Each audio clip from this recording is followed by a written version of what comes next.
the deportation of the Windrush generation, the young children who came here with their parents, or the Grenfell tragedy, where a tower which was largely populated by people from migrant communities, people of color, black and Asian migrants, which went up in flames, and several people died. Do you think there's an awareness that these tragedies and misdemeanors have to be situated in the history of empire and slavery? It's such an emotive subject. So many thoughts flood to mind when you speak about that. I actually wrote about this with regards to Grenfell. The interesting thing, when you go on the Grenfell Tower Wikipedia page, the first name that comes up on that page is Lord Francis Grenfell, who was a colonial soldier. But you go on Lord Francis Grenfell's Wikipedia, nothing's mentioned about the tower. Right. You know, the victims of the tragedy don't have their individual Wikipedia entrance, right? So we have this weird situation in which everything that is part of our story as people coming from colonial or former colonies, everything kind of ties back to that history, but the proponents of that history, the custodians of that history, can afford to be selective in how much they acknowledge. In terms of this kind of cross-pollination that you've talked about, your education at Cambridge and the rap and the poetry that you take out into communities, who is it aimed at and who is listening?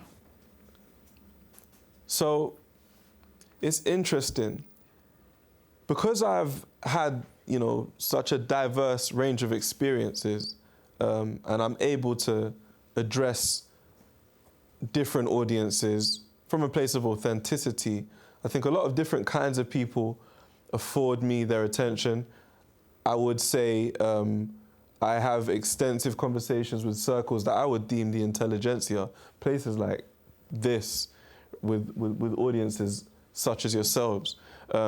It's easy for me to talk about big ideas with people, but at the same time, I have a constant presence on National Prison Radio.